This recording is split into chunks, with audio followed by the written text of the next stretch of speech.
D'accord. Donc vous avez un cuirassé, peut-être que vous en avez plus d'un et vous voulez moderniser ce cuirassé. Comment aborder la tâche? Quels écueils éviter? Que faut-il inclure? C'est une question qui a tourmenté beaucoup de gens dans les années 20 et 30 et heureusement pour nous, en regardant en arrière à travers le prisme du temps, nous pouvons voir où certaines choses ont bien tourné et où certaines choses ont très très mal tourné.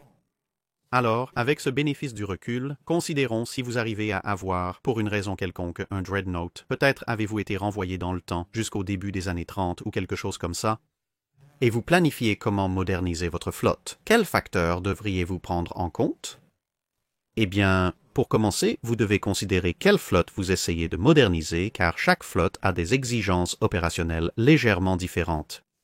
Certaines de ces considérations peuvent être influencées par la politique et les considérations budgétaires, et sont peut-être moins pertinentes pour l'aspect matériel et ingénierie de la meilleure façon de moderniser un cuirassé pour répondre aux besoins de votre marine, mais vous devez garder ce genre de choses à l'esprit dans une certaine mesure. Mais pour la plupart, nous allons nous pencher sur les aspects purement techniques de la question. Maintenant, bien sûr, le gros éléphant dans la pièce est pourquoi exactement vous modernisez de vieux cuirassés au lieu de simplement en construire de nouveaux, et cela nous restreint presque, comme vous l'auriez deviné à cette époque, à examiner la période d'entre-deux-guerres, parce que vous savez, à l'époque, fin du XIXe siècle, voire les premières décennies du XXe siècle, si un navire était devenu trop vieux pour être encore utile sur la ligne de bataille, alors il serait simplement mis au rebut ou peut-être relégué à des tâches de seconde ligne qu'il pourrait encore remplir. Ou si vous étiez la marine royale et que c'était 1900, vous garderiez littéralement tout ce que vous aviez jamais construit. Ce qui était un peu ridicule et Fisher a arrêté, mais néanmoins. Le point était que, généralement parlant, on ne s'attendait pas à ce qu'un navire devenu obsolète soit ramené à son plein potentiel de combat sur la ligne de front. On construirait simplement un nouveau navire amélioré pour le remplacer, mais durant l'entre-deux-guerres, la construction de cuirassés n'était pas une option et avait été interrompue pour une période prolongée. Et même une fois que cette pause a pris fin et que la construction de nouveaux cuirassés a commencé, il y avait des limites à la rapidité avec laquelle vous pouviez construire des navires par rapport à l'industrie des années 1900 ou 1910, simplement parce que l'industrie de tout le monde avait beaucoup souffert du manque d'affaires. La Royal Navy, par exemple, était confrontée à une situation où vers 1910, elle pouvait tout à fait poser une classe de 4 cuirassés et un croiseur de bataille, c'est-à-dire 5 navires de guerre au total par an, plus les chantiers navals en question construisaient également des navires pour des clients étrangers tels que le Chili ou la Turquie ou alors l'Empire ottoman, et ces chantiers navals réclamaient encore plus de travail parce qu'ils avaient des cales sèches inactives, puis avancer rapidement jusqu'aux années 30, et on considérait que peut-être vous pourriez construire 2 cuirassés par an, et peut-être que vous pourriez étendre cela à 3 si certaines industries pouvaient être stimulées. Il est vrai que les navires de guerre étaient devenus un peu plus grands et complexes au fil des ans, mais c'était principalement une question de finances plutôt que d'infrastructure, à moins que vous ne soyez la France, où vous repoussiez constamment les limites de la taille de vos cales avec chaque classe de navire en augmentation. La taille physique réelle de la plupart des navires de guerre raisonnables n'était pas le problème. Le problème était les industries entourant ces navires, la fabrication d'armes, la fabrication d'armures. Les chantiers navals eux-mêmes avaient été si négligés pendant la période d'entre-deux-guerres qu'il ne restait tout simplement pas de capacité industrielle, car beaucoup de ces entreprises avaient soit fermé, soit réduit considérablement leur taille, et ce n'est pas le genre de choses que vous pouvez reconstruire rapidement, et tout cela signifiait que si vous vouliez avoir une flotte de bataille digne de ce nom, disons à la fin des années 30, alors vous alliez devoir rendre certains de vos anciens navires un peu plus aptes au combat. Sinon, vous alliez finir avec 2, 3 ou 4 cuirassés modernes capables et un tas de cibles flottantes. Nous comprenons désormais les raisons de la modernisation des navires plus anciens. Considérons le prochain facteur majeur. Quel est votre matériau de base avec lequel vous allez commencer? Car pour la plupart des marines, il y a un large éventail de choix. Mais globalement, cela se situe sur une échelle allant des navires qui sont actuellement les moins utiles à ceux qui sont actuellement les plus utiles. Bien que cela présente un paradoxe intéressant, car vous avez évidemment un navire qui est le moins utile pour les États-Unis, cela pourrait être quelque chose comme le United States Ship Arkansas, un cuirassé à canon de 12 pouces, ou peut-être le Texas et New York, les derniers cuirassés non standards. Pour les Britanniques, cela pourrait être quelque chose comme la classe Revenge, pour les Japonais, les Fusos, et ainsi de suite. Maintenant, comme je l'ai dit, ces navires sont les moins utiles dans votre ligne de bataille, donc peut-être que la logique voudrait que les moderniser, les amener à un certain niveau de capacité, augmenterait le plus la puissance de votre flotte, mais d'autre part, vous avez les navires les plus capables. Dans votre ligne de bataille, les Colorado de Nelson, les Nagato, etc., et leur modernisation entraînerait la plus grande augmentation de la puissance de feu. Après tout, un petit navire, relativement parlant, comme un New York ou un Fuso ou un Revenge, ne peut être amélioré que jusqu'à un certain point. Il est déjà inférieur à d'autres navires plus anciens, donc vous pourriez le rendre légèrement supérieur à ces navires plus anciens, mais il aura encore un assez grand fossé à franchir avant d'atteindre quelque chose qui se rapproche de la parité avec les nouveaux navires. Vous avez conçu alors que peut-être votre plus grand navire légèrement plus récent, peut-être qu'ils peuvent être améliorés à un point où ils sont réellement pleinement compétitifs à un certain degré, au moins avec le dernier et le plus grand que vous construisez au milieu des années 30.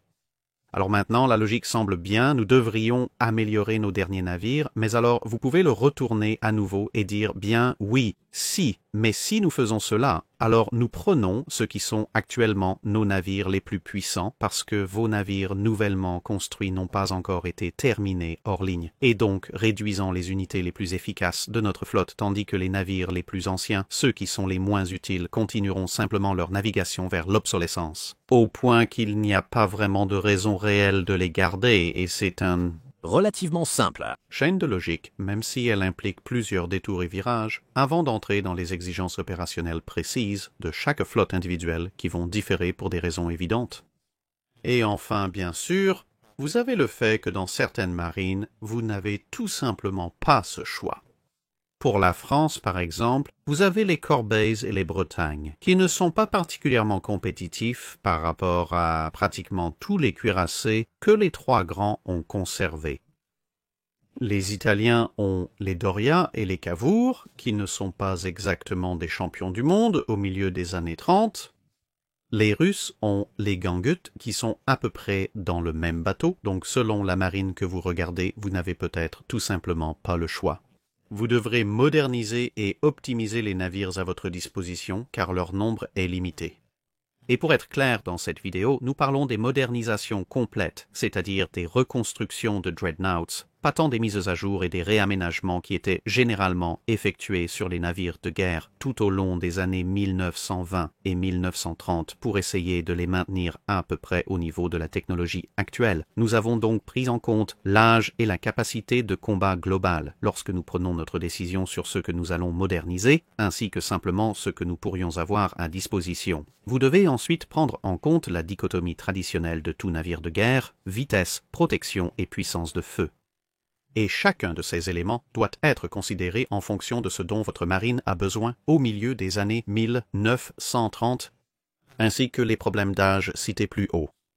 C'est intéressant quand vous regardez les trois grandes marines sur lesquelles nous allons principalement nous concentrer, bien que nous allons aussi regarder un peu les Italiens, et pas tellement les Russes ou les Allemands, parce que leur modernisation et réaménagement étaient tellement liés soit par des restrictions de traités ou une interférence politique extrêmement active, qu'ils sont plus une analyse de ce paradigme particulier, plutôt que quelque chose à voir avec les tactiques d'ingénierie ou le bon sens. Mais revenons aux trois grandes marines. Le Japon a examiné sa flotte de capitaux préexistantes, composée de Fusos, Issei, Nagatos et Kongos, et a constaté que bien qu'ils aient reconstruit les Fusos et Issei dans une certaine mesure à la fin des années 20 et au début des années 30, la priorité allait être les Kongos et Nagatos. Cela était dû au fait que dans un monde de cuirassés de 35 000 tonnes se déplaçant à 28 nœuds avec au moins un armement principal de 14 pouces en standard, les Kongos et les Nagatos étaient les seuls à offrir une perspective réaliste de modernisation à quelque chose qui se rapproche d'un niveau compétitif. Les Kongos étaient déjà assez rapides, ils avaient en théorie la bonne taille de canon, même s'ils n'en avaient pas autant, donc il y avait quelque chose à faire d'eux, et les Nagatos, bien qu'un peu plus lents, avaient un degré de protection raisonnable, du moins selon certains standards, mais plus important encore, ils avaient des canons principaux de 16 pouces, ce qui leur donnait la puissance de feu pour rivaliser avec les nouveaux cuirassés. Le principal problème avec les Fusos et Issei n'était pas tant l'armement, bien que leur protection n'était pas fantastique à l'époque du milieu des années 30, c'est simplement qu'ils étaient tellement plus lents que toute forme de modernisation aurait du mal à les amener à une vitesse de combat utile, comme nous le verrons plus tard lorsque nous considérerons les équilibres. Dans la marine américaine, ils avaient un peu moins de variété que les Japonais, dans la mesure où la majorité de la flotte était composée du type standard de cuirassés. Pour les États-Unis, ils avaient déjà conclu qu'ils allaient remplacer leurs anciens navires par les nouvelles classes North Carolina et South Dakota alors en construction, et donc les plus anciens navires Arkansas ou la classe New York, la classe Nevada, etc. n'étaient pas prévus pour une quelconque modernisation. Ils serviraient jusqu'à ce que leurs remplaçants soient opérationnels et c'était à peu près tout. Mais ils avaient ce qu'on appelait les Big Five, les Tennessee et les Colorado, qui étaient en réalité des navires très similaires, même en termes d'apparence visuelle simple, mais aussi en termes de conception globale. La principale différence était que l'un avait 12 canons de 14 pouces dans 4 tourelles triples et l'autre avait 8 canons de 16 pouces dans 4 tourelles doubles, même si la marine américaine aurait préféré qu'ils aient tous 8 canons de 16 pouces dans 4 tourelles doubles, mais le secrétaire de la marine à l'époque de leur construction les avait empêchés de le faire. Néanmoins, la flotte américaine de l'époque avait une vitesse de flotte standard de 21 nœuds. Il n'y avait donc pas de choix à faire en termes de vitesse d'un navire par rapport à un autre, et cela se résumait donc à une simple sélection de puissance de feu. L'armure était principalement la même pour tous, donc les Tennessee et les Colorado, les 5 grands étaient les choix évidents pour la modernisation, car ils avaient le meilleur armement, ils étaient les plus récents, ils avaient le plus de potentiel et tout le reste serait simplement remplacé en assez peu de temps. Les Britanniques, quant à eux, faisaient face au plus grand casse-tête. Ils avaient une répartition d'armement comme tout le monde entre les navires armés de canons de 15 et 16 pouces, mais ils avaient beaucoup de différences de performance entre les différentes classes. Ils avaient la classe Revenge qui, comme beaucoup de la flotte, avait 8 canons de 15 pouces, mais ils étaient les plus petits et les plus lents de tous les navires de guerre britanniques. Vous aviez ensuite la classe Queen Elizabeth, qui avait les mêmes canons mais était un peu plus rapide. Leur schéma d'armure n'était pas aussi bien conçu que la classe Revenge, qui avait en fait été les successeurs immédiats, mais dans l'ensemble leur taille légèrement augmentée et certainement leur vitesse quelque peu supérieure étaient des facteurs décisifs dans leur priorisation au-dessus de la classe Revenge. Vous aviez ensuite les 3 croiseurs de bataille, 2 Renowns et Hood. Les Renowns avaient quelque peu moins de protection que Hood et 2 canons de moins et étaient un peu plus vieux. Mais en même temps, Hood était le 3e navire de guerre le plus moderne dans la flotte de la marine royale et c'était un grand symbole de statut. Le Hood était considéré comme important et on pensait qu'il pourrait tenir encore quelques années. Ainsi, la classe renommée a également été inscrite sur la liste des candidats possibles à la modernisation. Et enfin, vous aviez la classe Nelson qui se situait à mi-chemin. Les croiseurs de bataille sont très rapides, les Queen Elizabeth sont assez rapides et les Revengers sont longs. Et les Nelson, en tant que cuirassés, se situant entre les Queen Elizabeth et les Revengers en termes de vitesse. Ils étaient les mieux protégés et, en théorie, avaient l'armement le plus lourd avec 9 canons de 16 pouces. Mais comme le Hood, ils étaient considérés comme relativement modernes et donc les plus capables au combat et ainsi il a été décidé qu'ils seraient modernisés un peu plus tard. Ainsi, la Royal Navy a décidé de commencer les modernisations avec la classe Queen Elizabeth et la classe Renown. si rien d'autre n'intervenait, ce qui bien sûr historiquement a été le cas, ils continueraient avec le Hood et les Nelson, mais les Revenge seraient abandonnés lorsque les King George V et Lions seraient mis en service. Et les Italiens étaient les plus coincés. Ils avaient les Androdorias et la classe Comte de Cavour, donc s'ils voulaient moderniser des navires, c'était leur seul choix à prendre ou à laisser. Ce que vous auriez pu détecter chez les Marines qui avaient au moins le choix, c'est-à-dire les Japonais et les Britanniques, c'est que la vitesse était une préoccupation significative. C'est assez évident pourquoi. Les cuirassés modernes allaient naviguer à au moins 28 nœuds, donc si vous alliez vous donner la peine de moderniser un ancien navire de combat pour les suivre, alors vous devriez soit rendre ce navire aussi rapide, plus rapide ou au moins quelque peu proche de la vitesse des nouveaux navires avec lesquels ils opéreraient. Il fallait aussi tenir compte des porte-avions. Pour les escorter, il fallait maintenir une bonne vitesse, car les porte-avions le faisaient.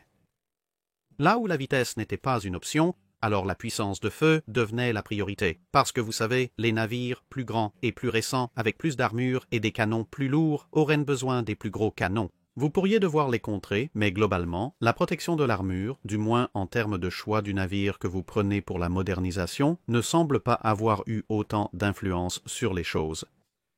Sinon, des choses comme les Congo et les Renowns n'auraient certainement pas été en haut de la liste. Vous avez donc à présent une idée générale de la vision historique des choses.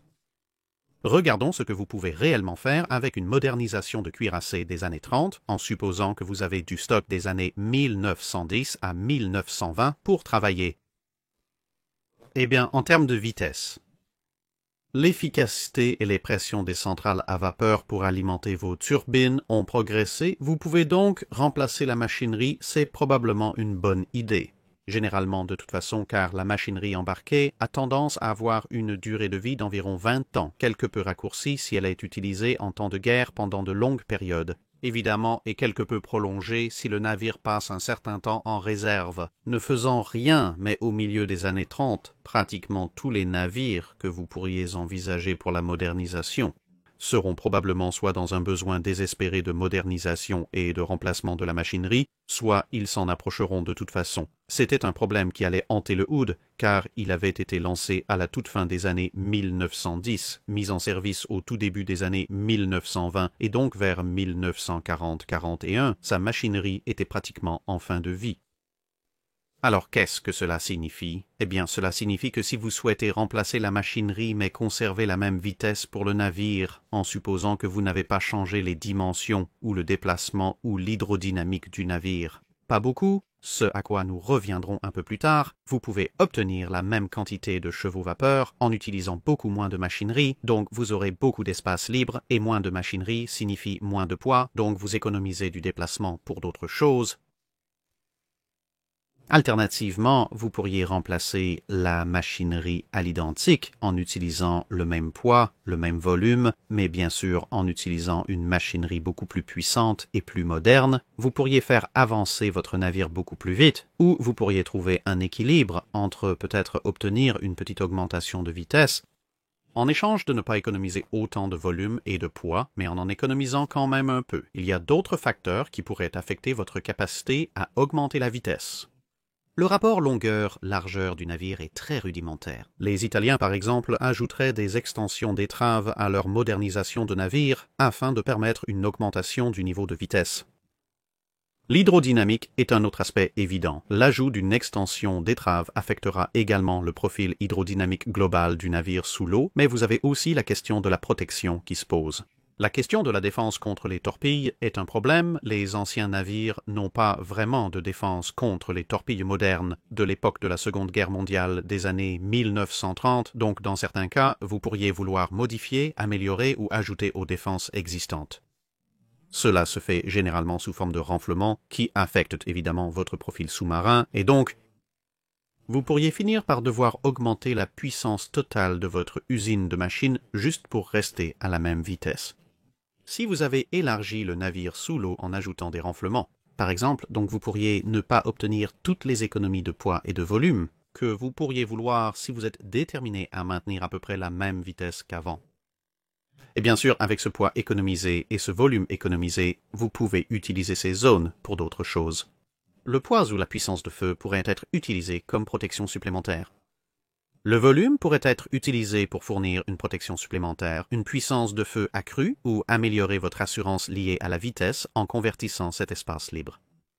En réservoir de carburant, en magasin, en d'autres formes de stockage ou tout ce que vous pourriez choisir de faire. Mais le choix précis que vous faites en ce qui concerne la vitesse globale et donc la quantité de machines que vous allez mettre dans votre navire modernisé dépend largement de ce que vous voulez faire avec ce navire. Par exemple, un cuirassé, s'il est capable d'atteindre une vitesse acceptable, comme disons 25 nœuds dans le cas des reines Élisabeth, vous voudrez peut-être simplement maintenir cette vitesse. Si votre navire est si lent que toute augmentation de vitesse ne va pas vraiment aider sa cause autant que, disons, une classe Colorado, alors vous avez deux choix. Vous pouvez soit prendre l'approche italienne de redessiner radicalement et de reconstruire la coque entière du navire et d'augmenter la puissance de la machinerie. Dans ce cas, vous pourriez très bien obtenir une vitesse assez respectable, comme les Italiens ont réussi à le faire, transformant leur navire de 21 nœuds environ en navire de 27 nœuds environ, mais c'est beaucoup de temps et d'argent où vous pourriez vouloir investir ce temps et cet argent dans d'autres choses. C'est donc un choix que vous devez faire. L'autre, bien sûr, est les navires, qui sont déjà relativement rapides, comme les Renowns ou les Congo. S'il est assez rapide pour faire ce que vous voulez, que ce soit de suivre les porte-avions, suivre les croiseurs, etc., alors vous voulez probablement juste maintenir cela, peut-être autour d'un nœud ou deux en plus, alors que si vous êtes dans une position légèrement délicate, comme disons les Congo, qui étaient approximativement capables dans les années 30 de suivre les existants. Les conceptions de cuirassés rapides qui étaient en construction mais qui ont évidemment l'inconvénient d'être des croiseurs de bataille, il est peut-être compréhensible que vous vouliez augmenter la vitesse juste sur cette base, sans parler si vous voulez l'opérer avec des groupes de porte-avions, mais jusqu'où vous allez dépendra de l'équilibre des deux autres facteurs, la protection et le suivant. Maintenant, avec la protection, vous avez trois éléments principaux à considérer. Vous avez la ceinture de blindage du navire qui protège contre les obus entrants, vous avez le blindage de pont du navire qui est une protection contre les tirs d'obus plongeants, mais pour être honnête, vers le milieu à la fin des années 1930, vous pensez probablement plus en termes de protection contre les bombes qui, incidemment, protégeront également contre les obus. Puis, vous avez votre protection sous-marine contre les torpilles. Maintenant, nous avons déjà discuté des systèmes de défense contre les torpilles à un certain degré en raison de leur effet potentiel sur la vitesse. Mais c'est une chose assez importante à considérer parce que, étrangement, l'ajout de systèmes de défense contre les torpilles sous forme de renflement augmentera votre déplacement. Globalement parce que vous ajoutez du poids au navire, mais cela pourrait en fait faire monter légèrement votre navire. Dans l'eau, parce que bien sûr tout cela est sous l'eau et espérons-le scellé à part les sections remplies de liquide, et donc la flottabilité du navire et sa ligne de flottaison pourrait en fait monter, à moins d'ajouter du poids qui force le navire à s'enfoncer davantage. Mais vous savez que c'est votre choix. La seule chose que je ne conseillerais certainement pas, c'est de ne rien faire avec votre système de défense contre les torpilles, car les chances d'être touché par une torpille à la fin des années 1930 dans tout conflit théorique sont nettement plus élevées que les chances d'être touché par une torpille pendant la Première Guerre mondiale, donc vous avez besoin d'une protection supplémentaire contre cela, surtout compte tenu du fait que les torpilles sont devenues nettement plus dangereuses en termes de charge explosive, ainsi que des choses comme la portée et la fréquence. Maintenant, comme déjà mentionné, vous pourriez le faire en ajoutant simplement des renflements pour améliorer les systèmes de défense contre les torpilles existants, ou vous pourriez adopter l'approche italienne de développer un tout nouveau système de défense contre les torpilles et arracher l'ancien et installer le nouveau maintenant à un certain point. Vous commencez à franchir la ligne de la modernisation à la reconstruction complète. Mais en mettant de côté les arguments du navire de Thésée, en restant juste de ce côté de vous savez, reconstruire physiquement tout le navire, c'est à peu près possible à faire, mais vous devez aussi considérer que dans les limites des navires avec lesquels vous travaillez, en gardant à l'esprit qu'ils vont être pour la plupart, au moins un peu plus petits qu'un navire capital moderne de 35 000 tonnes, il n'y a qu'un volume limité que vous pouvez occuper avec un système de défense contre les torpilles, et le volume et la profondeur sont vraiment les facteurs les plus importants en matière de défense contre les torpilles. torpilles, comme l'expérience à ce stade l'avait déjà montré. Donc améliorer votre défense contre les torpilles est certainement une chose à faire. Exactement comment vous faites. Cela dépend simplement de combien d'argent vous voulez dépenser. Beaucoup de navires recevraient simplement des renflements ou une variation de ceci. Puis vous avez votre armure de ceinture. Maintenant, selon le navire que vous modernisez, vous pouvez avoir un peu plus facile ou un peu plus difficile. Si votre navire a déjà été construit selon le principe du tout ou rien, alors super, vous n'avez pas à faire grand-chose car la ceinture principale du navire constitue pratiquement la totalité de l'armure majeure sur le côté du navire et c'est ce que vous voulez d'autre part. Cela peut aussi être un peu négatif car il n'y a pas vraiment beaucoup à enlever. Alors qu'avec un schéma d'armure distribué, vous pouvez faire un argument assez bon pour enlever ou remplacer des sections d'armure de moyenne qualité qui ne sont plus nécessaires. Et bien sûr, si vous faites cela, vous finirez par avoir un déplacement de rechange que vous pouvez utiliser pour améliorer d'autres choses, ce qui est bien.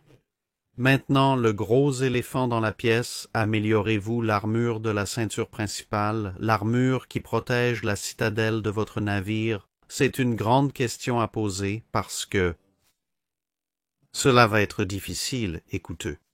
Vous ne pouvez pas simplement claquer, disons, une plaque d'armure, acier de 2 à 3 pouces sur le dessus de votre ceinture existante, arme et espère avoir quelque chose qui se rapproche de l'efficacité que votre épaisseur sur papier vous donnerait réellement. C'est pour un certain nombre de raisons.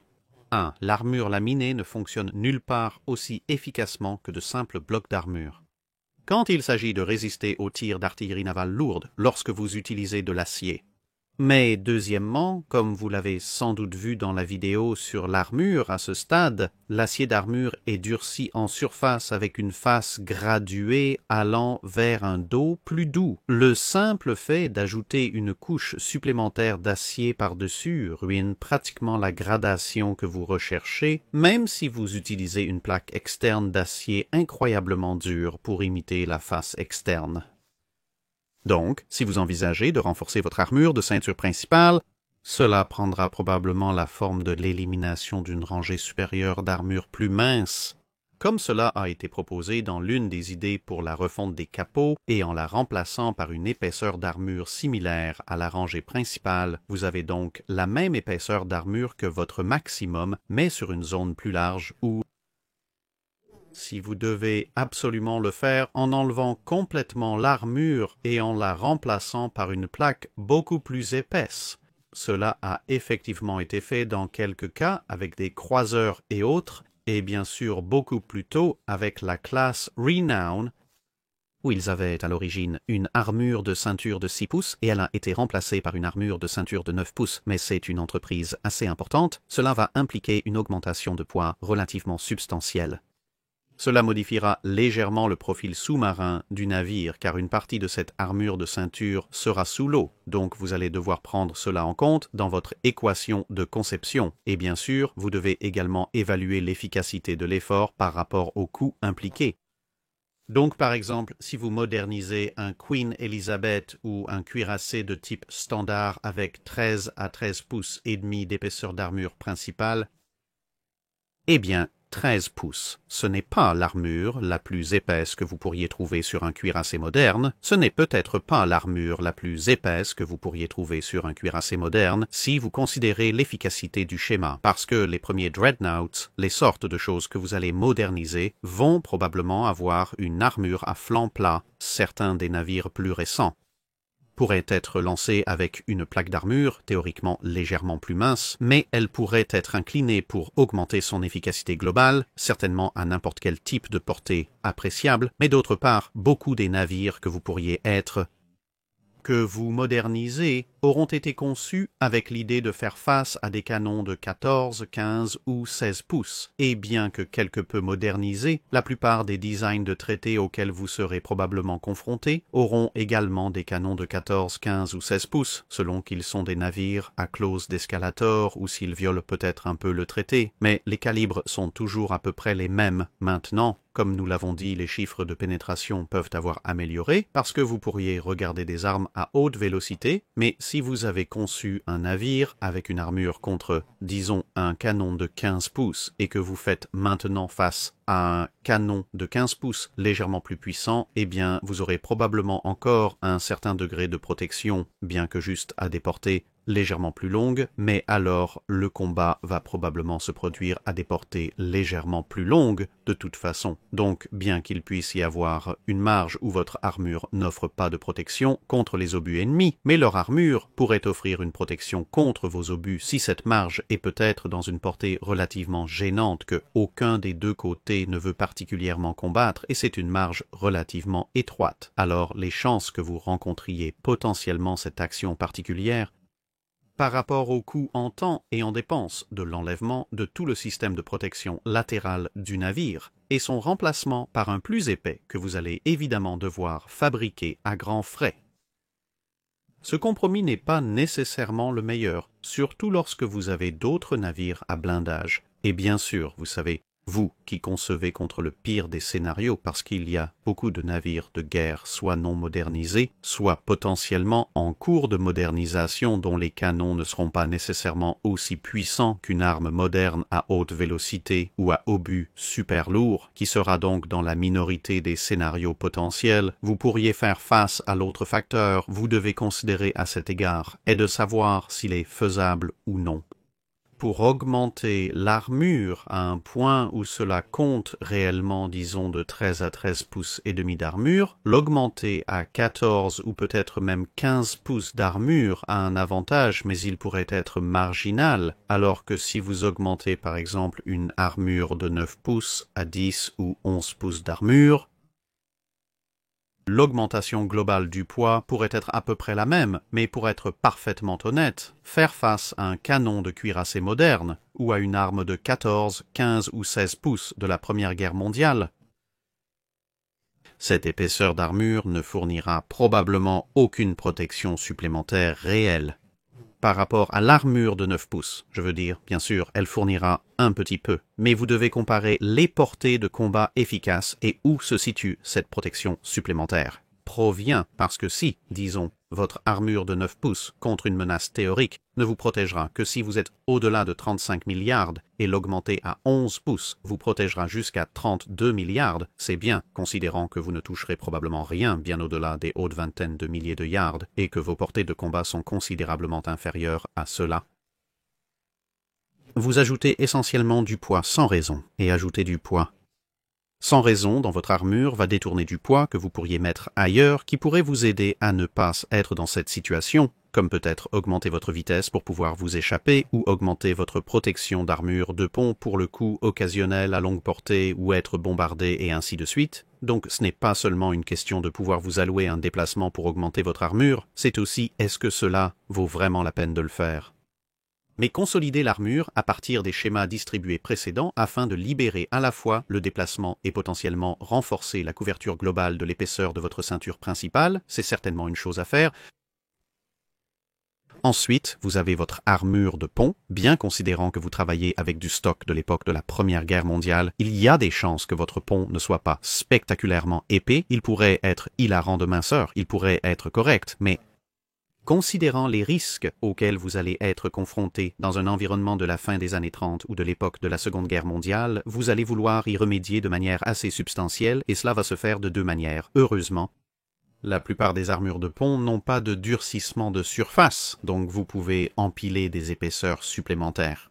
D'armure sur votre précédente armure de pont si vous le souhaitez à nouveau. Bien sûr, elle ne sera pas nécessairement aussi efficace qu'une pièce d'une seule épaisseur à cause de l'effet de laminage, mais elle sera beaucoup plus proche de ce qu'elle sera si vous essayez d'améliorer votre armure de ceinture maintenant en travaillant avec votre pont d'armure principal existant, celui qui a été conçu pour les tirs d'artillerie de l'époque de la Première Guerre mondiale. Cela augmentera votre protection contre les tirs d'obus plongeants, ce qui pourrait bien être une préoccupation compte tenu des portées de combat. Vous vous y attendrez maintenant, mais l'autre chose qu'elle va faire, c'est offrir une protection nettement supérieure contre les bombes. Maintenant, vous devez considérer qu'il existe évidemment de nombreux types de bombes qui pourraient être larguées sur vous, mais en gros, vous avez les types à haute explosivité ou à usage général, puis les types à perforation de blindage. Maintenant, pour les types à perforation de blindage, vous voulez simplement un pont aussi épais que possible et le genre de pont de plus de 5 pouces d'épaisseur que vous allez probablement vouloir pour résister aux tirs d'obus plongeants et probablement tout aussi bon contre les bombes à perforation de blindage de toute façon. Mais vous devez également prendre en compte le fait qu'il peut y avoir des bombes à perforation de blindage assez substantielles là-bas. Vous savez, celles de 2200 livres. Par exemple, et même un pont de 5 pouces pourrait ne pas les arrêter. Et où le pont blindé est positionné sur la plupart des anciens navires, et pour être honnête même sur beaucoup de navires plus récents.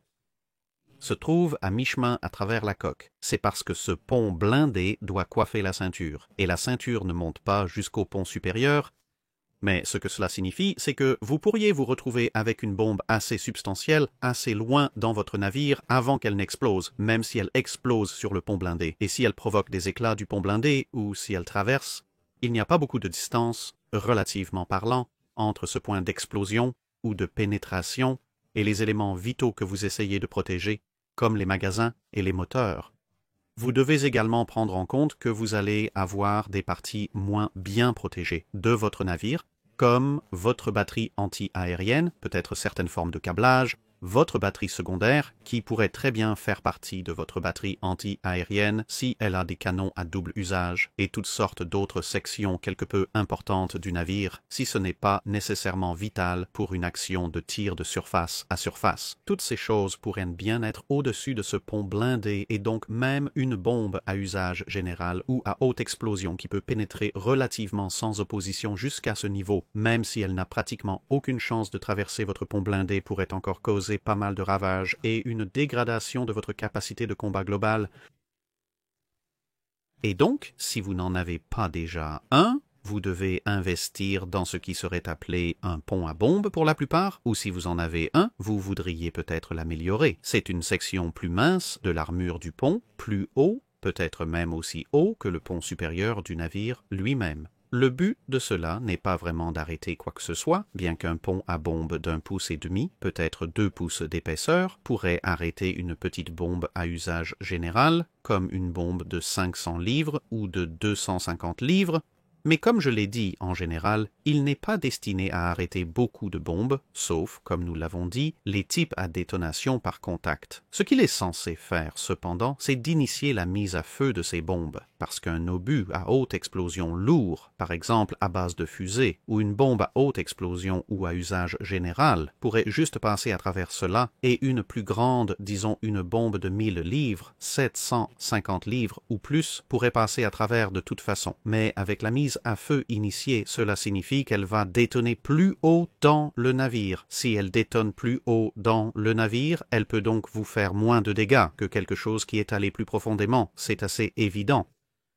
Et quand il s'agit d'armes perforantes, surtout les bombes plus lourdes, ça ne va pas les arrêter, mais ce que ça va faire, c'est d'initier la mise à feu parce que c'est un morceau de métal assez substantiel pour faire cela, ce qui signifie que dans le pire des cas, au moins ce fusible va s'épuiser à nouveau plus haut dans le navire, idéalement pas dans vos espaces de machines ou vos magazines, mais il va aussi ralentir quelque peu la bombe entrante, donc sa capacité de pénétration de l'armure va être diminuée au moment où elle arrive à votre pont principal d'armure et améliore ainsi la chance de votre pont principal d'armure de rejeter entièrement la bombe. Et en plus de cela, bien sûr, même si les bombes sont des armes assez substantielles et assez durables, plonger à travers 1,5 pouce à 2 pouces d'acier va probablement encore lui faire subir des dommages, donc cela va également dégrader sa capacité de pénétration d'armure à cet égard, donc le pont à bombe est un équipement incroyablement utile. L'autre chose, bien sûr, est qu'avec des tirs d'obus plongeants, cela pourrait avoir un effet similaire sur les obus entrants, bien que les obus frappent réellement le pont supérieur du navire. Il y a une chance légèrement réduite par rapport aux obus qui frappent simplement le pont blindé principal en général, où il pourrait entrer par les parties supérieures du côté du navire également. C'est un bonus secondaire cependant. Mais vous voudrez les deux, donc si vous avez un pont à coque mince sur votre pont supérieur, ou vous n'avez pas grand-chose au-delà de la simple plaque de pont, investissez dans votre pont à bombe ou améliorez-le et améliorez également l'armure de votre pont principal sur votre pont d'armure principal. Mais c'est là qu'une grande partie du poids va. Parfois, ce n'est pas pleinement apprécié. Lorsque vous augmentez l'armure de votre pont, vous finirez par utiliser beaucoup plus de poids que pour votre ceinture, même si votre ceinture peut être de 12, 13, 14 pouces d'épaisseur ou plus. Si vous êtes un cuirassé, si l'armure de votre pont est de 3, 4 pouces d'épaisseur et que vous voulez l'améliorer à 5 ou 6 pouces d'épaisseur, il y a énormément de poids qui est consacré et la raison en est la surface, car oui, une ceinture peut être très épaisse en comparaison et elle peut être très longue, mais le pont va devoir couvrir à peu près la même longueur parce que, vous savez, ils protègent tous le citadelle, mais la ceinture pourrait seulement être 10, 12, 15 pieds de haut, peut-être un peu plus, peut-être un peu moins. Cela dépend de la qualité de construction de votre navire au départ, mais donc une fois que vous additionnez la surface, donc la largeur par la hauteur, et ensuite multiplié par l'épaisseur pour le volume, il y a une quantité considérable là, mais comparé au pont où si votre navire fait, disons, plus de 90 pieds, sur la poutre au point le plus large, vous parlez maintenant de la même longueur, mais au lieu de 10, 15, 20 pieds, vous parlez de 90 à 100 pieds, donc environ 5 fois ou plus la largeur totale. Maintenant, si votre ceinture d'armure est comme nous l'avons dit auparavant, disons peut-être 13 pouces d'épaisseur, et que vous voulez faire votre pont d'armure de 5 ou 6 pouces d'épaisseur, eh bien c'est à peu près en gros environ 40 fois plus épais, donc si vous retournez cela, c'est environ 2 fois et demi plus épais. Donc la ceinture d'armure est 2 fois et demi plus épaisse que votre pont, mais si votre pont est 5 fois plus large et qu'ils ont la même longueur, vous allez en fait avoir beaucoup plus de poids dans votre armure de pont et à cause de cette plus grande surface. Lorsque vous augmentez l'épaisseur du pont, une énorme quantité de poids est ajoutée. C'est là que vous constatez une forte augmentation du poids dans presque toutes les modernisations. Il faudra en tenir compte de manière très détaillée pour économiser du poids sur la machinerie. Vous pourriez alléger en répartissant différemment votre armure principale de ceinture, mais vous gagnerez beaucoup de poids. Améliorer votre armure de pont. Et il y a quelques autres choses que nous allons couvrir dans une minute, qui nécessitent également un poids supplémentaire, puis vous obtenez la puissance de feu. Cela peut être largement divisé en 4 catégories: votre armement principal, votre armement secondaire, votre armement anti-aérien, et ensuite les systèmes qui vous permettent d'utiliser cet armement. Maintenant, en termes d'armement principal lui-même, il n'y a généralement pas grand-chose que vous pouvez faire pour augmenter la puissance de feu du navire lorsque vous le modernisez. Et en théorie, oui, vous pourriez échanger les canons pour quelque chose de plus grand, mais soyons réalistes, c'est la technologie de l'époque de la Première Guerre mondiale, ce qui signifie que pour la plupart, vous travaillez probablement avec des navires, avec des tourelles jumelles. De toute façon, à moins que vous ne soyez les États-Unis, vous avez des triples, mais le coût de l'arrachement de la barbette, les tourelles, les systèmes de manipulation des obus, etc., et les remplacer par des jumeaux de 16 dans le cas de vos normes, cela ne vaut probablement vraiment pas la peine. Ce que vous pouvez faire, et la raison pour laquelle cela ne vaut pas la peine dans beaucoup de cas, c'est parce que vous pouvez faire un certain nombre d'autres changements qui pourraient améliorer la puissance de feu globale de votre navire. L'un d'eux est d'augmenter les plages d'élévation qui, pendant la Première Guerre mondiale, n'étaient pas considérées comme étant aussi longues, donc les canons ne pouvaient s'élever que jusqu'à un certain point. Ils sont parfaitement capables de tirer des obus plus loin, s'ils sont donnés un peu plus d'élévation, et c'est ce que vous voyez assez souvent, les réaménagements japonais sur les Congo, les réaménagements sur le Warspite, le Renowned, la Reine Elizabeth et le Valiant, etc. Tous ces travaux impliquent d'augmenter l'élévation, donc, pour parler crûment, vous découpez des trous légèrement plus grands dans la face de votre tourelle pour que les canons puissent monter plus haut. Vous pourriez avoir besoin d'augmenter la profondeur du puits du canon aussi, là où le recul va emmener le canon lorsque vous le tirez, mais cela vous donne une augmentation de portée qui est une augmentation effective de la puissance de feu parce que vous ne pouviez pas toucher des navires à cette distance en premier lieu avant. Donc maintenant, vous le pouvez, donc tout va bien. Oui, en théorie, vous pouvez alléger les canons si votre analyse pense qu'il le supportera pour augmenter légèrement le calibre, ce que les Italiens ont fait avec leurs canons de 12 pouces, mais c'est vraiment un mouvement de désespoir parce que vous n'avez pas d'autre choix et le canon que vous avez déjà ne se défend vraiment pas.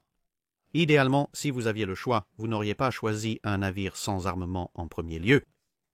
Mais comme nous l'avons dit auparavant, les Italiens n'avaient pas le choix.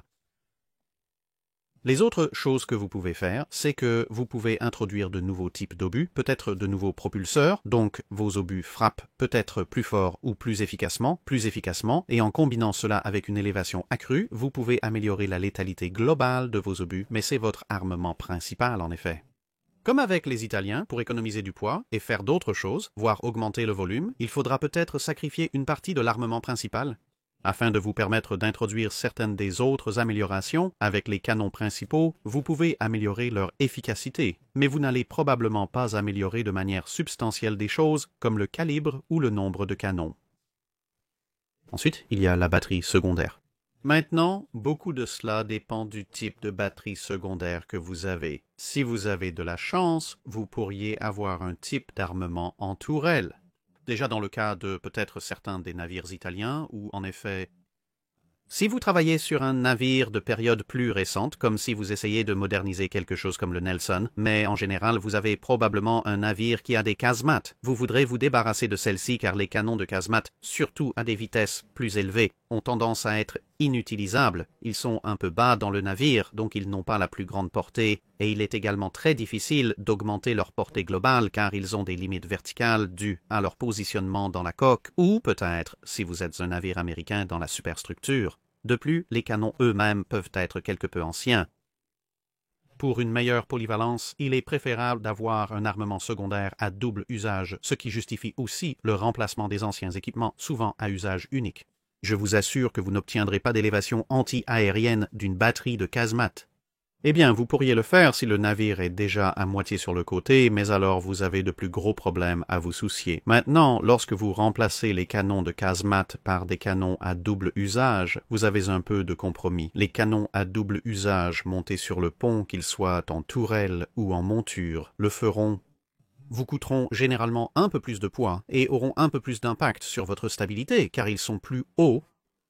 Ils ont tout un système de montage à aller avec eux au lieu d'un simple bouclier de canon et d'un montage pivotant qu'un canon monté en casemate ferait, mais parce qu'ils ont un champ de tir beaucoup plus grand, vous pouvez en fait amener à peu près le même nombre de canons à porter sur n'importe quel angle avec moins de canons. Donc cela s'équilibre un peu et vous regardez certaines des batteries de casemate sur les navires de l'époque de la Première Guerre mondiale, vous verrez assez facilement que certains des canons les plus avancés et les plus arriérés ne peuvent pas espérer porter beaucoup du tout dans la direction opposée, donc sur un côté large, bien sûr, vous pourriez tous les obtenir, mais dès que l'angle change du tout, vous allez commencer à perdre certains de ces champs de tir de canon montés en casemate. Ce n'est pas tellement le cas avec une arme montée sur un tourelle ou sur le pont.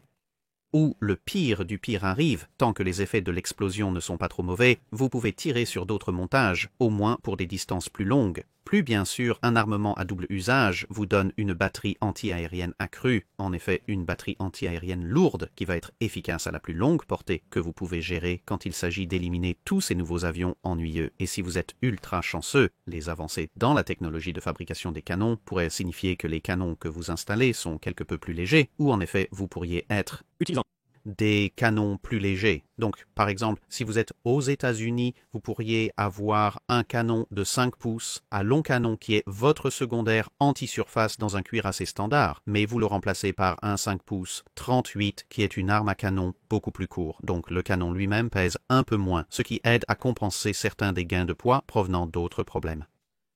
Si vous rééquipez, eh bien, pour tous les réaménagements britanniques, sauf pour Warspite, vous utilisez des canons de 4,5 pouces au lieu de canons de 6 pouces, qui, encore une fois, un canon de 4,5 pouces pèse moins. Il va donc vous faire économiser un peu de poids en compensant le fait que vous mettez des tourelles qui vont augmenter le poids.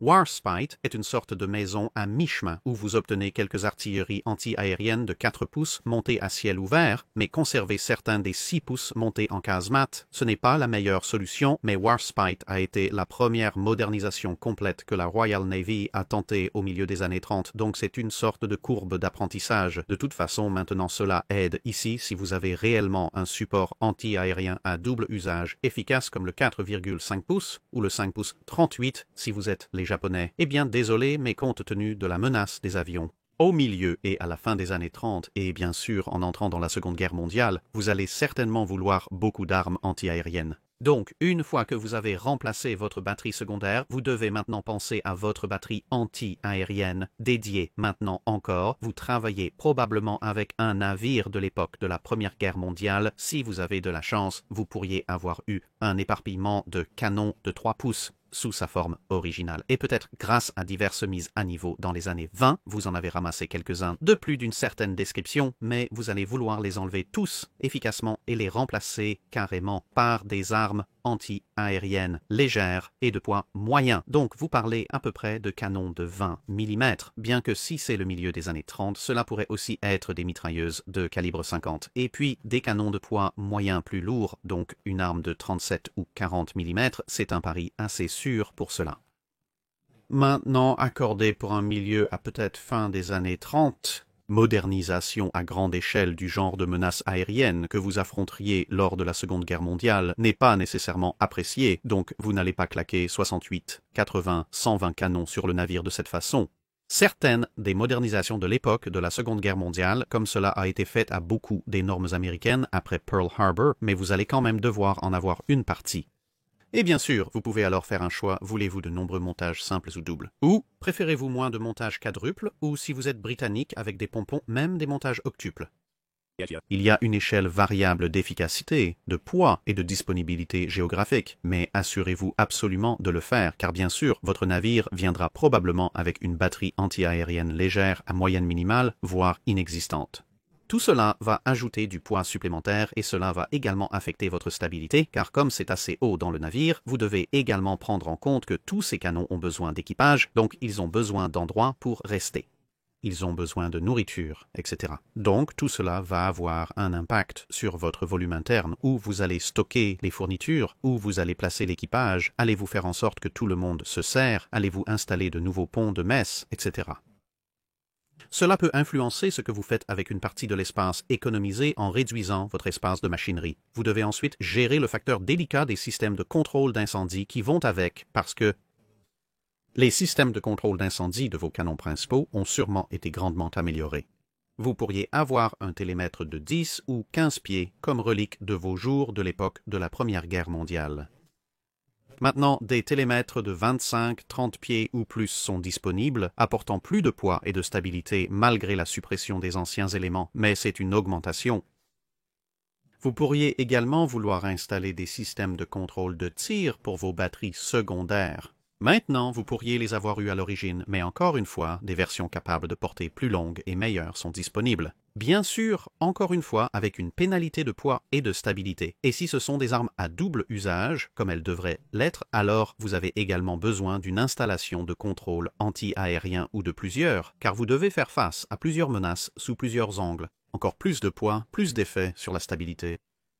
Et si vous êtes vraiment généreux, vous pourriez même vouloir inclure une forme de système de contrôle de tir pour votre armement anti-aérien léger à moyen. Au-delà, il y a un point d'avion. À l'avion, tirez maintenant sur la gâchette avec tout cela à l'esprit. Vous commencez peut-être à comprendre pourquoi la chose la plus évidente, comme cela pourrait sembler, augmenter la vitesse de votre navire, n'a peut-être pas été faite autant, voire pas du tout, dans les différentes modernisations historiques, car économiser du poids et du volume en réduisant la quantité globale de machines tout en conservant la même vitesse est à peu près la seule économie de poids majeure que vous allez obtenir en matière de modernisation. En effet, beaucoup de ces espaces qui ont été créés lors des réaménagements historiques ont été transformés en magasin pour vos nouveaux canons anti-aériens, entre autres choses. Avec la protection, vous pourriez gagner un peu de stabilité et un peu de flottabilité si vous faites gonfler le navire.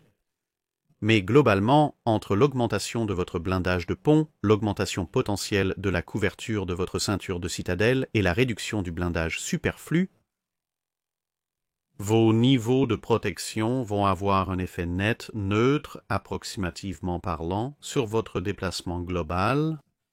Il peut y avoir une légère réduction ou augmentation. Plus probablement une légère augmentation, mais dans l'ensemble, l'effet n'est pas aussi massif. Cependant, la puissance de feu, comme nous venons de le voir, va très probablement augmenter significativement votre déplacement total à cause du poids des armes et de l'équipage supplémentaire. Vous ajoutez, et cela va également affecter votre stabilité car une grande partie de ce poids sera assez haut. Et donc, à moins que vous ne vouliez que votre navire soit maintenant vraiment très bas dans l'eau et pas vraiment capable d'aller nulle part, vous n'allez pas avoir d'ambition massive vers la violation des limites de vitesse par rapport à ce que vous pouviez faire avant, car tout cet espace et ce volume vont être nécessaires pour contrer toutes les additions que vous venez de faire. C'est pourquoi, par exemple, les réaménagements de la reine Élisabeth pouvaient atteindre à peu près la même vitesse, peut-être juste un peu plus qu'originellement, donc 24,5, 25 nœuds. Les standards sont restés à peu près à 21 nœuds. Les Nagatos, pour être honnête, n'ont pas vraiment vu un changement massif dans leur vitesse. Peu de modernisations ont vraiment augmenté la vitesse de manière substantielle, certaines l'ont même réduite légèrement. Et les Italiens, les Doris et Cavors et les Congo avec les Doris et les Cavors, ils sont presque un cas spécial parce que, comme nous l'avons mentionné, vous savez, ils n'avaient vraiment pas beaucoup de choix avec quoi travailler et ils ont également subi le transformations les plus substantielles avec de nouvelles sections de proue entièrement soudées et une tourelle de batterie principale entière et tous ses systèmes auxiliaires étant retirés, etc. Ce qui laisse le seul qui a eu l'opportunité pour une mise à niveau équilibrée étant les Congos et les Congos, vous savez, ils ont augmenté leur vitesse. Ils ont augmenté leur niveau de puissance de feu global et ils n'ont pas fait grand-chose avec leur armure. Maintenant, il y avait des raisons à cela. Ils voulaient qu'ils puissent suivre les porte-avions, ils voulaient qu'ils puissent suivre jusqu'à un certain degré les croiseurs et les destroyers. La mobilité supplémentaire accordée par la vitesse était utile, mais d'un autre côté, à part Kirishima, parce qu'il faut bien l'admettre, rien n'allait la sauver, quand vous considérez les destins des autres Congos. Eh bien, je pense que vous pouvez faire un argument assez décent que dépenser une partie de ce déplacement et volume pour améliorer considérablement les systèmes de protection du navire aurait probablement été beaucoup plus bénéfique pour eux que de pouvoir voyager 3 ou 4 nœuds plus vite qu'auparavant. Et puis bien sûr, vous avez d'autres équipements, parce que les radios sont définitivement une chose, donc ils vont ajouter plus de poids, parce que la technologie radio a avancé, il y en a beaucoup plus, et puis au fur et à mesure que le temps passe en fonction de quand exactement vous faites votre réaménagement. En 1935, le radar n'est pas vraiment une préoccupation. En 1940, très préoccupé. Donc de nouveaux radars et d'autres systèmes de contrôle de tir vont être ajoutés, ce qui va encore avoir un impact sur la stabilité et le poids. Vous pourriez aussi regarder les installations pour avions. Encore une fois, c'est un peu une échelle mobile.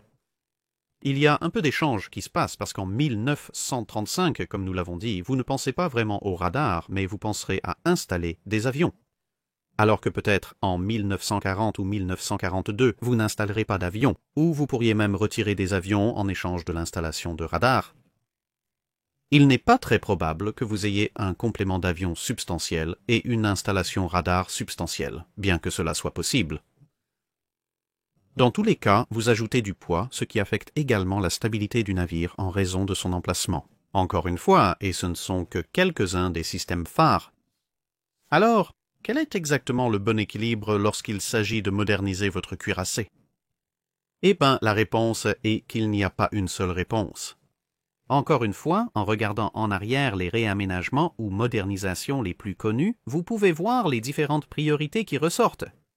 Nous ne reviendrons pas sur les Congos car nous venons de le faire, mais lorsque vous regardez les réaménagements des Colorados, des Tennessee et même des Nouveaux-Mexique et d'autres normes que les États-Unis ont été forcés de moderniser pendant la Seconde Guerre mondiale, ayant déjà prévu de moderniser les 5 grands, comme nous l'avons mentionné, ils voulaient simplement maintenir la vitesse. Ils n'étaient même pas nécessairement si préoccupés si la vitesse baissait, juste une fraction, parce qu'un navire à 21 nœuds ou un navire à 21 demi-nœuds n'est pas grand-chose comparé à la mobilité de 28 à 30 ou 33 nœuds, comme les nouveaux cuirassés ou porte-avions. Mais ce qu'ils voulaient faire, c'était améliorer leur protection contre les torpilles entrantes, ayant bien appris cette leçon assez douloureusement à Pearl Harbor et donc installant des renflements assez importants et puis améliorant la capacité du navire à combattre avec ses canons. Donc, l'élévation sur les canons principaux a été augmentée, l'armure de pont a été augmentée, les batteries anti-aériennes aériennes sont devenues complètement folles et tous les systèmes de contrôle de tir et de radar nécessaires pour les faire fonctionner ont été installés. Donc dans ce cas, si vous regardez la vitesse de protection, le triangle de la puissance de feu, vous pourriez dire que la puissance de feu est devenue la plus grande priorité suivie par la protection. Et puis la vitesse, en troisième position lointaine, cela avait du sens, afin de créer des plateformes durables qui pourraient sortir et être utilisées dans les assauts de sauts d'île, le bombardement côtier et la protection des flottes contre les incursions entrantes plutôt que de sortir et de chasser l'ennemi en bataille ouverte. Puis vous regardez les modernisations de quelque chose comme les Queen Elizabeth ou les Renounce. Dans ce cas, encore une fois, la puissance de feu a pris une place de premier plan, bien qu'elle était beaucoup plus étroitement liée en termes d'augmentation de la protection de l'armure, bien que certaines de ces augmentations étaient pour compenser le fait que, contrairement aux normes, les navires britanniques n'avaient pas été conçus avec le schéma tout ou rien en tête en premier lieu, mais ils cherchaient à grappiller peut-être juste un peu plus de vitesse qu'ils n'en avaient avant, alors que, comme nous l'avons dit, les Américains ne se souciaient pas nécessairement trop s'ils perdaient un demi-nœud ou quelque chose comme ça, et c'est parce qu'ils commençaient avec des navires légèrement plus rapides, les Queen Elizabeth théoriques à 25 nœuds, bien que plus proches de 24 avant réaménagement, et bien sûr plus de 30 nœuds sur les Renounce, et donc en conservant cette vitesse et donc en conservant la flexibilité opérationnelle ou peut-être juste en augmentant un peu était d'une importance quelque peu plus grande. Et cette emphase a du sens quand vous considérez à quoi ces navires étaient utilisés. Ils étaient utilisés dans des rôles de première ligne actifs en Méditerranée dans la mer du Nord. Plus tard dans le Pacifique, donc si vous cherchez la bataille, il est plus logique d'être mobile pour pouvoir réellement forcer la bataille, ou au moins quelque peu suivre les unités de ligne de bataille ennemies. Et puis bien sûr, vous avez le cas spécial italien où ils doivent absolument prioriser la vitesse parce qu'ils veulent des navires capables de suivre au moins quelque peu le reste de leur flotte de bataille. Et c'est la seule chose qu'ils ont, leurs navires existants sont lents. Et donc ils doivent mettre énormément d'efforts pour augmenter la vitesse du navire, en conséquence de quoi l'armure du navire et sinon d'autres éléments de leur protection ne sont pas substantiellement augmentés, et leur puissance de feu en termes de nombre de canons. En réalité, la précision diminue et ils doivent alléger les canons pour tenter de l'améliorer légèrement. Maintenant, comme nous l'avons dit, cela leur a effectivement donné 27, pas des cuirassés. Bien que les Italiens reconnaissaient leur infériorité, ils étaient considérés comme des navires de seconde ligne qui suivaient le reste de la flotte. Donc, avec tout cela dit, j'espère que vous pouvez comprendre les pièges, les restrictions et les raisons pour lesquelles tant de marines ont modernisé leurs cuirassés de la Première Guerre mondiale pour quelque chose qui pourrait servir pendant la Deuxième Guerre mondiale, de tant de manières différentes. Et peut-être que si vous prenez cela en compte, en tenant compte de vos propres équilibres et préférences, et des navires avec lesquels vous pourriez commencer, que vous vouliez penser à un New York entièrement modernisé, ou à un Nelson entièrement modernisé, ou à quelque chose d'autre entièrement. Peut-être même pouvez-vous faire des corbeilles des combattants de première ligne, mais je n'y crois pas trop. Cela pourrait vous inspirer sur la façon de réaménager un navire pour la Seconde Guerre mondiale, un navire non réaménagé, ou comment vous auriez effectué différemment une modernisation sur un navire qui l'a été. J'espère que vous avez apprécié la vidéo. C'est tout pour cette vidéo. Merci d'avoir regardé. Si vous avez un commentaire ou une suggestion pour un navire à examiner, faites-le nous savoir dans les commentaires ci-dessous. N'oubliez pas de commenter le post épinglé pour le DocSec. Questions.